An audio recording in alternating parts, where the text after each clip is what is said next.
أعوذ بالله من الشيطان الرجيم. بسم الله الرحمن الرحيم.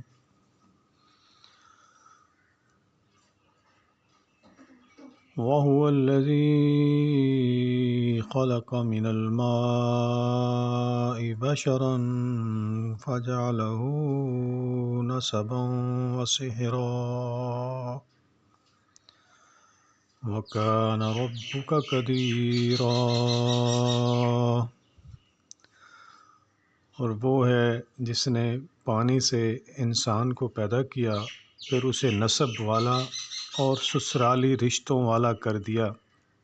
بلا شبہ آپ کا پروردگار ہر چیز پر قادر ہے۔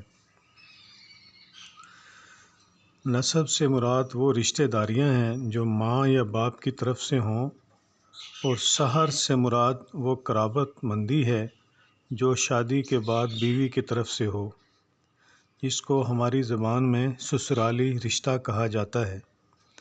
ان دونوں رشتہ داریوں کی تفصیلات حرمت علیکم سورہ نساء میں گزری ہے، ولا تنکحوا ما نکح آباؤکم، یہ بھی سورہ نساء میں گزری ہے، میں بیان کر دی گئی ہیں۔